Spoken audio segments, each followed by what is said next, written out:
In the last episode, you heard the CEOs and the CIOs from various asset management companies express their views on sectors or themes that look more promising than the rest for stated and logical reasons.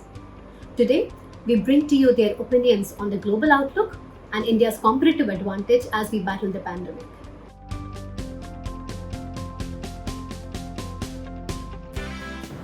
This has been a time where a lot of corporate boardrooms, not just in India but around the world, are having conversations about reducing their dependence on China in terms of supply chain and as a business center. I think there are tremendous opportunities for India, but we are not the only ones waiting to capitalize on these opportunities. So it's really for us to jump in and try and capitalize. And it's not just about better taxation norms, it's about ease of doing business, it's about better land, labor reforms. So there's an opportunity ahead of us, and we have to see how we capitalize on it. The world has become suspicious of China. Hopefully they'll become appreciative of India. Two of the oldest civilizations of the world, one gave Wuhan virus to the world, other provided hydroxychloroquine tablet.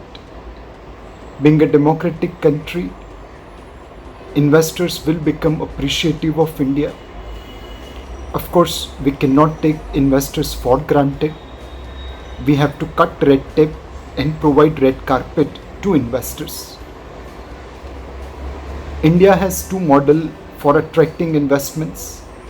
One, Singur model, where Tata Motors tried for years to set up factory and finally had to move out.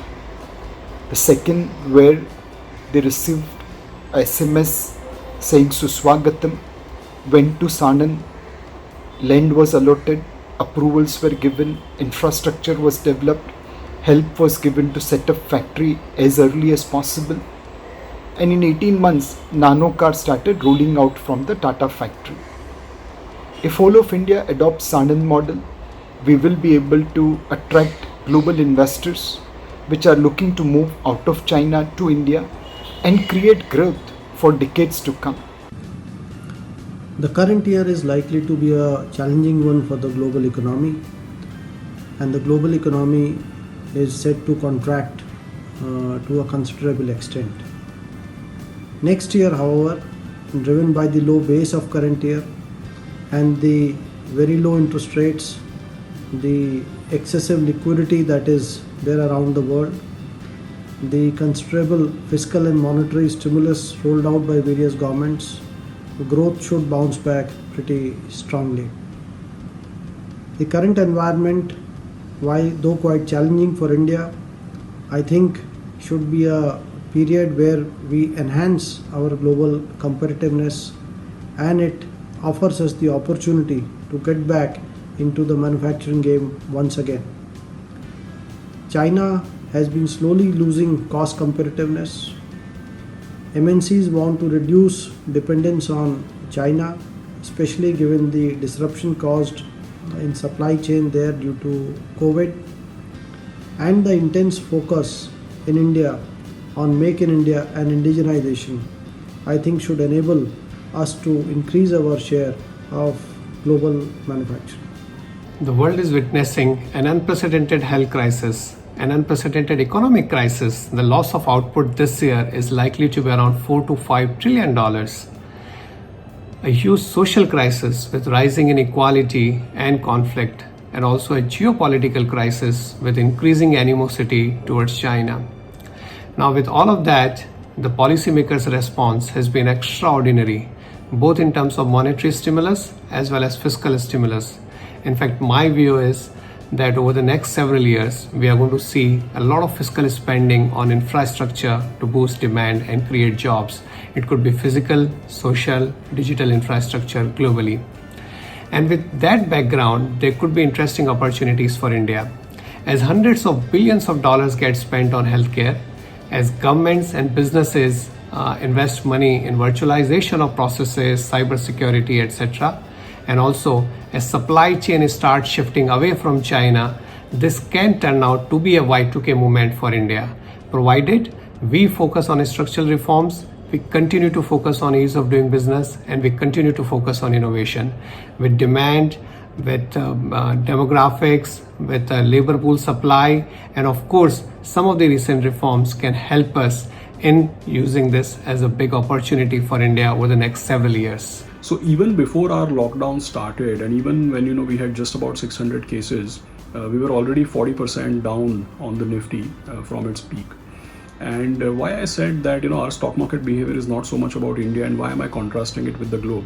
Because actually after COVID-19 became a serious issue for us, and now we've had nearly 3 months of lockdown.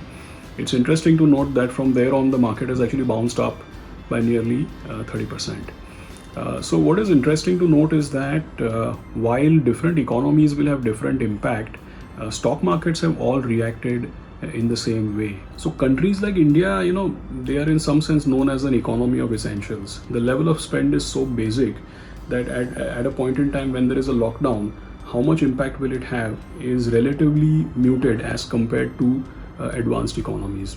I'm not trying to say we will not be impacted, we'll be impacted for sure, but let me put it this way, that if there are all pygmies as far as GDP growth or degrowth is concerned, then maybe we will be a relatively taller pygmy. As far as competitive advantage for India is concerned, I think this is not so much to do with COVID-19 really, because if you take sectors like mobiles, electronics, automobiles, two-wheelers specifically, there are many sectors where India was actually emerging to be a large domestic market, and hence also a large manufacturing base, and then of course then you move on to being also an export hub. But like I said before, I think that maybe the next 3 to 6 months is what one needs to watch for, and after that I see whether it's India's economy or the stock markets, I see a new cycle starting off from here. All the global central banks seem to have taken an approach of whatever it takes to support the economies. To that extent, all the economies are getting full support from the monetary and policy front.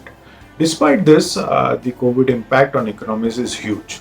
On the growth front, if you go by IMF numbers, they are projecting 4.9% GDP decline in 2020 and 5.4% growth in 2021 compared to say 2.9% growth in 2019.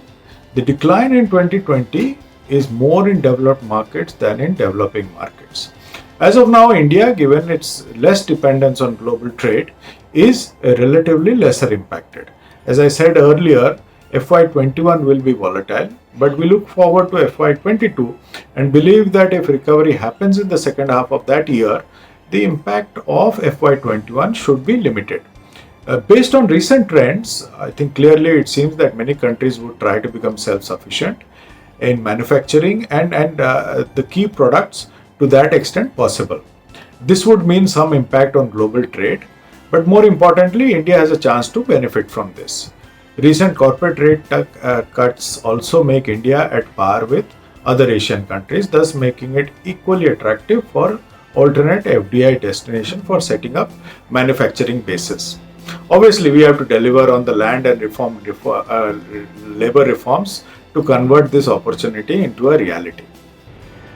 In this scenario, as it is unfolding, there seems to be opportunity for India. One level, Indian economy is also likely to improve from the low levels seen over the last 2-3 months. And then there is a significant opportunity coming from the ability of some of the Indian companies certainly immediately being able to tap into the global supply chain.